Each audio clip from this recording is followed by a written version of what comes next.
What's going on, everybody? Hope you're doing well. This is a quick video that I'm making to help you pick your very first hair system. The reason I'm making this video is because I'm inundated with people saying, hey, want to take advantage of your discount, but at the same time, I don't know what I'm ordering. Help me out. And, I do opt for a service. I can do a consult for 30 minutes, answer every question you have underneath the sun about how to pick a hair system, take care of a hair system, install a system, all that kind of stuff. But you know what? I get this question all the time, so here's a freebie. All right, so if you're new to hair systems, four things. Pick number 3, my lord. That's a Shrek reference. If you are getting a new system, there's 4 things that you need to know. Now, there's more things, but this is all you need to know to get started, okay? Sizing, color, density, base type. So we're going to start with base type. There's a couple different types of base types. There's lace, there's poly, and then there is hybrid. There's also mono. We don't go there. We don't go in the dark places, Simba. So a poly system is polyurethane, a thin skin system. They're all the same thing. They are polyurethane bases, basically plastic that are designed to look like your scalp. I'm using a polyurethane. I recommend that everybody when they're starting gets one because it's the easiest to maintain and lasts long, and it's also quite believable if you get a 0.03, 0.05 millimeter thin skin. That number refers to the thickness of the base. The thicker the base, so if you see a 0.1 millimeter, it's thicker, more durable. I recommend something very, very light. That's what I recommend for all new people. The con, it's not very breathable. So next up, you have lace. You have French lace and Swiss lace. French lace is a little bit more thicker. It's a little bit more durable, but it is a mesh base type that the hair is attached to. Very breathable, which is great, also harder to maintain. You can fight me on it. This is for those that really like it. I think it's great. It's harder to maintain when you're first starting, so I don't recommend it. Swiss lace, the most believable base out there. Also, it's also breathable, but not durable. And once again, hard to maintain. Hard to maintain this stuff, so I don't recommend it. But that's what you need to know. Then the last one is that there's hybrid, which is a combination of lace and poly in different patterns.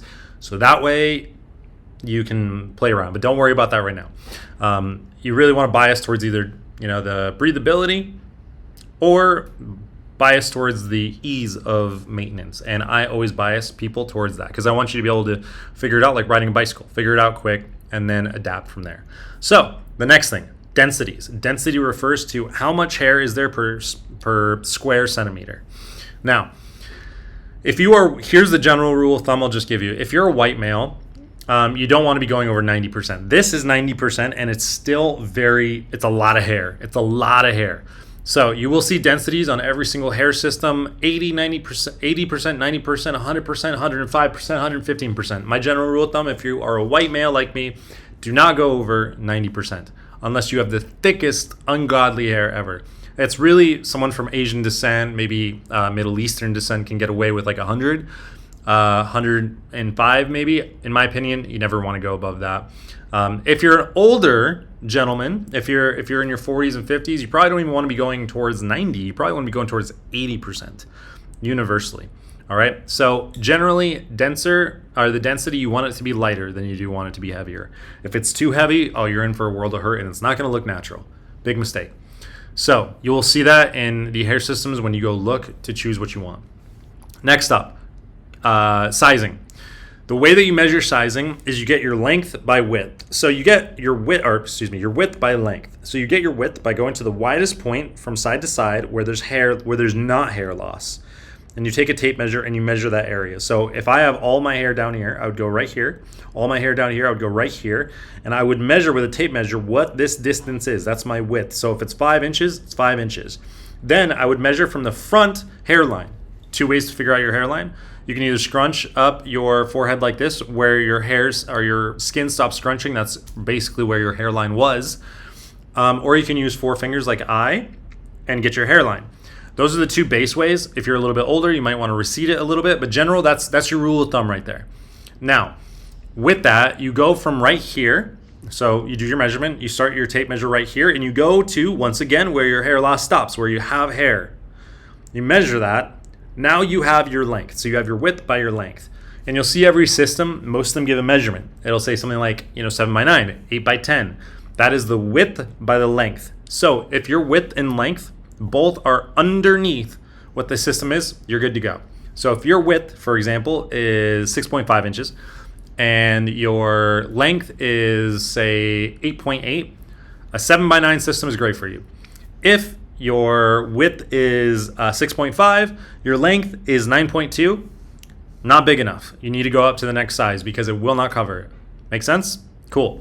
The last thing is color. I can't tell you what your color is. Nobody can tell you what your color is. You can basically do a couple things. Number one, you get a color wheel, which is hair that's dyed to the specific color that you'd be ordering, matched up to your own. That's color matching with a color wheel. You can get that from Livivid. You can order it. Next, you could go to a hairstylist and ask them what your hair color is. That's a doable thing. You'll have to do some conversion. It's not going to be exact. And the last thing is I can maybe guess it, but I would never ever give you a guarantee that it's going to be right. And generally, nobody can really guess it. We can get within a shade or two generally, but nobody can truly guess what your hair color is from a picture, from a video. So don't ask. Don't ask if you want precision. It's just not possible. Maybe with AI, maybe I can create something. I don't know. But in terms of this right here, there's going to be some trial and error if you don't do the color wheel thing. I can generally get it within a color or two. So what I'll tell people is like, hey, let's order 2 systems. If you don't want to wait for the color wheel, order the 2 systems. We'll figure out which one is better for you. And generally within a color, you can look pretty decent, I would say. For example, sometimes I wear a 7 ash, sometimes I wear a 6. They're one shade apart. This right here is a 6. In my opinion, looks better than a 7 ash. So I use that. But I can get away with a 7, right? So anyways, those are the 4 things. So to recap, right? Sizing, color, density, base. Keep in mind those 4 things when you're ordering. Whether you order through me, whether you order yourself, anything else, that's what you need to know to get started. There's more things, but for a beginner, that's it. All right, see you soon.